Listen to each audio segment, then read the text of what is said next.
পুরুষ কিসে আটকায়? কেউ বলে রূপে, কেউ বলে গুণে, আবার কেউ বলে রূপবতী চাইতে ভাগ্যবতী হওয়া জরুরি। আবার কখনো কখনো তো এটাও শোনা যায় যে পুরুষ মায়ায় আটকায়। আসলে পুরুষ আটকায় কিসে? এক দেশের এক রাজা ছিল। তার এত ধন সম্পত্তি থাকা সত্ত্বেও তার জীবনে মনে হচ্ছে ভালোবাসার অভাব। তাকে একা একা বোধ হচ্ছে। তাই সে আর এক দেশের এক রাজকন্যাকে বিয়ে করে আনলো। বিয়ে করে আনার পরও তার মনে হচ্ছে তার জীবনে ভালোবাসার অভাব। সে আরো একটা বিয়ে করলো, কিন্তু তারপরও তার মনে হচ্ছে জীবনে ভালোবাসার অভাব। ভালোবাসার অভাব মিটাতে যাইয়া একটা না, দুইটা না, তিনটা না, সে 9টা দেশের রাজকন্যাকে বিয়ে করলো। তার এখন 9টা বউ। তারপরও তার মনে হচ্ছে জীবনে ভালোবাসার অভাব। এট লাস্ট সে তার প্রধান দাসীর প্রেমে পড়ে গেছে। 9টা বউ থাকা সত্ত্বেও রাজা যখন দাসীর প্রেমে পড়ে গেল, এটা সমাজ মায়া নিল না। তার বউরা তো একেবারেই নিল না। তার বউরা রাজাকে প্রশ্ন করলো, এমন কি জিনিস আমাদের ভিতরে নাই যেটা ওই দাসীর ভিতরে আছে? আপনার যদি বউ দরকার হয়, আপনি অন্য কোনো রাজার মেয়েকে বিয়ে করবেন, আপনি দাসীকে কেন বিয়ে করবেন? তখন রাজা বলল, 9টা বউ থাকা সত্ত্বে আমি রাজা হইয়া দাসীর কেন প্রেমে পড়লাম, এটা শুধু আমি তোমাকে না, পুরো বিশ্বকে দেখাবো। এটার জন্য আমি কালকে বড় একটা অনুষ্ঠানের আয়োজন করা হবো। ওই অনুষ্ঠানে আমি প্রমাণ করাই দেব আমি রাজা হইয়া কেন দাসীর প্রেমে পড়লাম।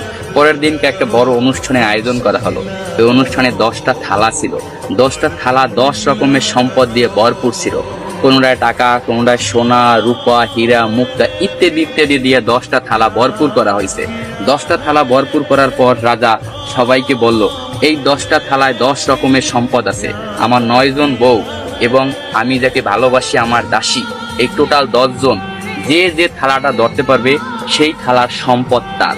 এই কথা শোনার সাথে সাথে তার যে 9টা বউ ছিল দৌড়াইয়া যাইয়া এক একজনে এক একটা থালা ধরলো, কিন্তু তার যে দাসী সে দাঁড়াই ছিল, সে কোনো প্রকার থালা ধরলো না। তখন রাজা প্রশ্ন করলো তার দাসীকে, কি হলো, তুমি সম্পদ কেন ধরলা না? আমি তো বইলাই দিছিলাম যে যে যে থালা ধরতে পারবে সেই থালার সম্পদ তার। তখন দাসী বলল, কে বললো আমি ধরি নাই? আমি তো আমার সম্পদ ধইরেই দাঁড়াই রয়েছি। রাজামশাই, আপনি ভালো করে তাকাই দেখেন, আপনার জামা আমার হাতে ধরা। আমি আপনার জামা দইরা বইছি। আমার কোনো ধন সম্পদ চাই না, আমি আপনাকে চাই। আমি যদি আপনাকে পাই, এরকম ধন সম্পদের আমার অভাব হবে না। আমি কিছুই চাই না, শুধু আপনাকেই চাই। আমি তাই আপনার জামা দইরা দাঁড়াই রয়েছি। তখন রাজা অর্থ হাসিতে হাইসা পড়লো এবং সবাইকে বলল, দেখো রাজদরবারবাসীরা, তোমরা সবাই দেখো, রাজার 9টা বউ থাকা সত্ত্বেও রাজা কেন দাসীর প্রেমে পড়ছিল।